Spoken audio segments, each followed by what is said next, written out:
All right, and so we opened up the show, of course, talking about the hurricane as well as the earthquake, and we discovered that there has been one death reported coming out of North Carolina, South Carolina? It was in North Carolina.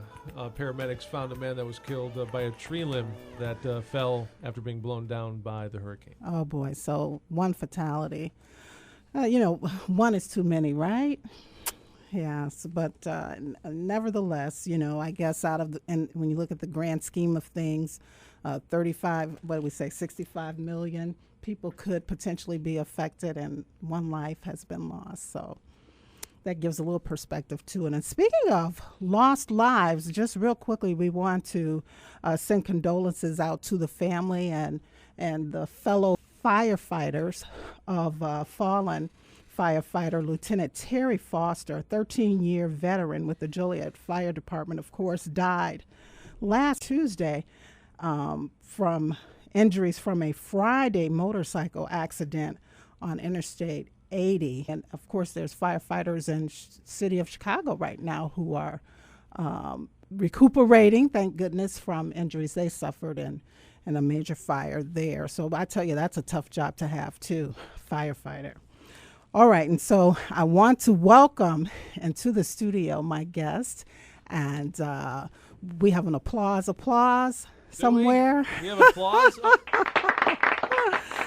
Let's welcome City Councilman-at-Large Don Fisher to the Cafe Society. Hi, Don. Hi, how you doing, Marilyn? So nice glad. to see you again. So glad you had time to stop by the cafe. I appreciate it. A beautiful day today. Love being here with you in the studio. Awesome. Listen, you look like you're all ready to hit the golf course. No golfing. I might do a little barbecuing in the backyard today, but no golfing for me. As we wrap up National Golf Month. Well, it's National Golf Month? That's right. Why didn't I know about this?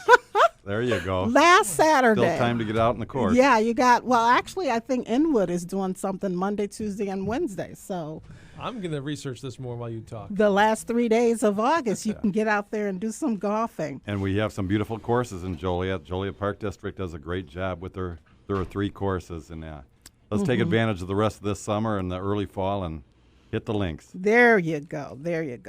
All right. So we're here to chat it up about city business. And, of course, you and I attended this meeting that took place on Wednesday.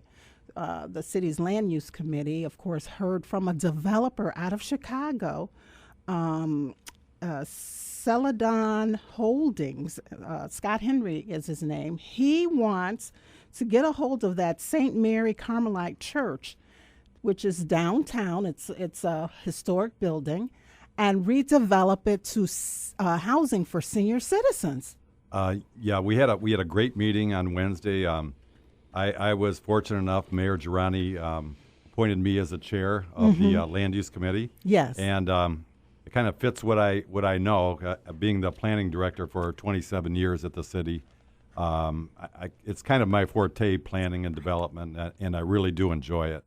But yeah, we had a great meeting. One of the exciting things that we got to review was a proposal by Celadon for the redevelopment of the former St. Mary's Carmelite Church on Ottawa Street downtown. And as many of your listeners probably know, it's a historic building, dates back to the 1800s, made of beautiful Joliet limestone, and a tremendous amount of history, especially with the Carmelite order. Yes. That were there for so many years and took such good care of the church. In fact, this is kind of interesting. I took a tour of it about 4 or 5 years ago, and of the interior, and this was after the church was closed. And I had known that my mom and dad had me baptized there. Oh, wow. So I was taking the tour, and the gentleman, the custodian, said, "Hey, Don, do you want to go in the back and see if your baptism card's in the back?" Oh, are you kidding me? So we went back in this old wooden drawer and pulled the drawer out, and all the cards were there of everyone that was ever baptized in that church, and we're going alphabetically, and there it was, Don Fisher, 1954.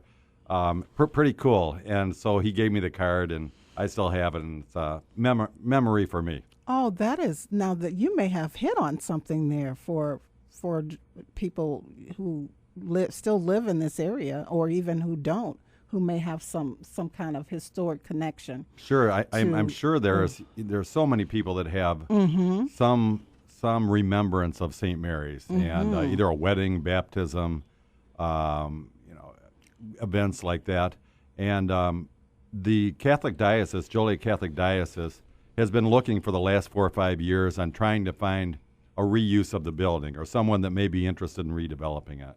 And as you know, these large historic buildings are very, very difficult to find quality developers that know what they're doing and Yes. can do the job correctly. That's right. So I feel we're very fortunate, and that Celadon and the gentleman who represents them, he brought his whole team in to our land use committee and talked about what their plans are for the St. Mary's property, and it's pretty exciting. It really it's kind of hard to visualize. I think I had shared that, but to save that building, a historical building, I say let's do it. Now, of course, it's the building itself was slated for demolition. Oh my goodness! Hopefully, we don't have to take that step, or the diocese doesn't take that step.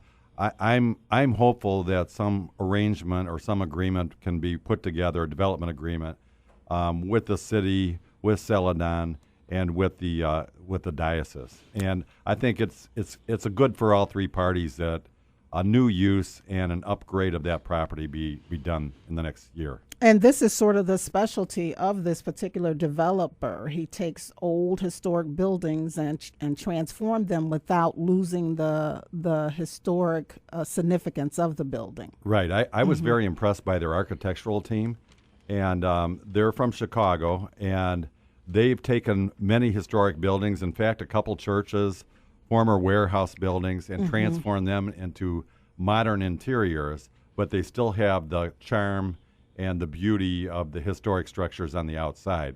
And I was personally, and I know you were, very impressed by their proposal and what they presented to the Land Use Committee. And fortunately, the Land Use Committee recommended that the city was in favor, or the Land Use Committee was in favor of their concept, and are encouraging it to go forward.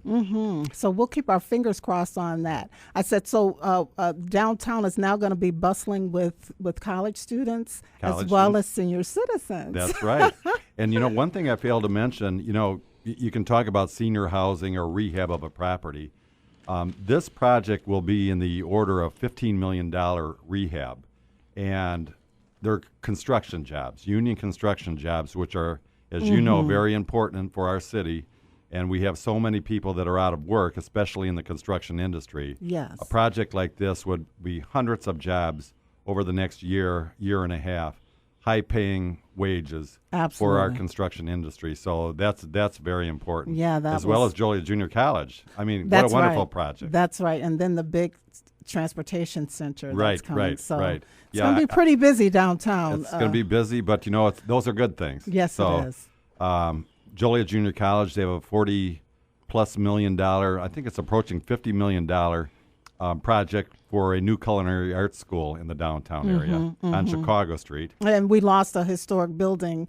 That was sort of that was the trade-off. The trade-off, yeah. But at least we have that $50 million structure, and again, as the community is very proud of Joliet Junior College's culinary program. In fact, they were national champions this year. Yeah, I reported on that. Yeah, the city council recognized them. Very good. Was it about 3 weeks ago or something like that? And it's a great school. They're champions, just like the City of Champions, and that new facility is going to be dynamite downtown.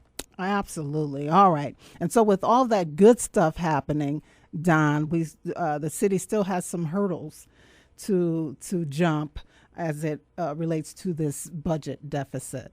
And so I know you guys met Thursday. Thursday. That's correct. Thursday right. There was evening. a finance committee meeting on Thursday.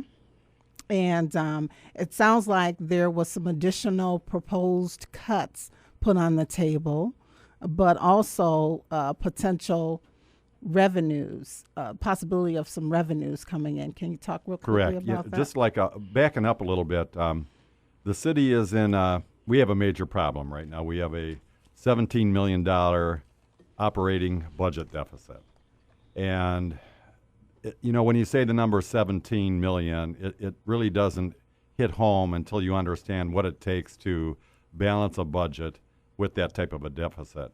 And we're very fortunate that we have a city manager who I'm sure you have met, Tom Thanis, and his staff have presented to the full city council and the finance committee proposals or ideas, options that the city council can contemplate to see if any of those would fit to help balance that budget.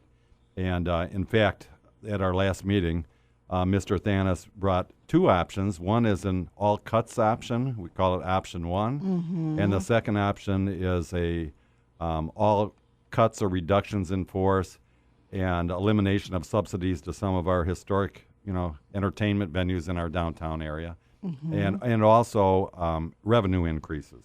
So it's a tough situation for us, but we do have to get to that 17 million. We're not like the federal government where we can print money.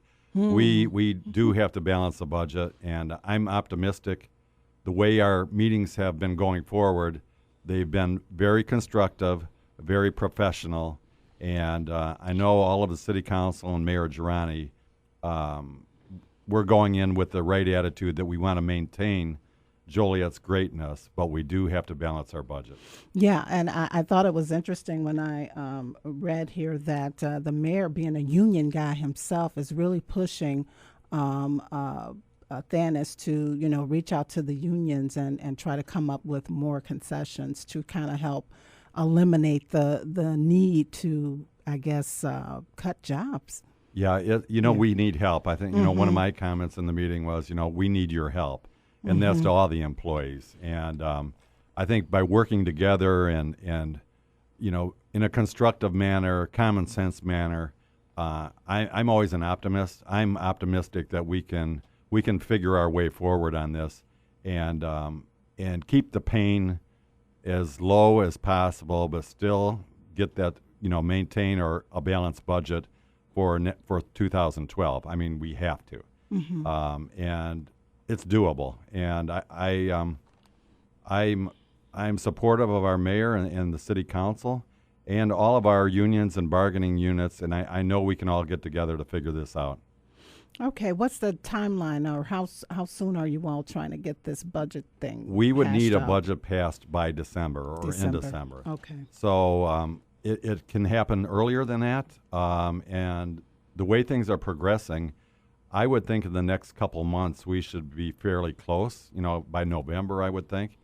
I don't think it's a good situation waiting to the end, right to the last minute, because sometimes you can make, poor judgments when you're pressed into a corner. Yes. Yes. But it's the way the process is going now, the professionalism, the ideas, and the attitude of everyone. I'm optimistic we can figure this out.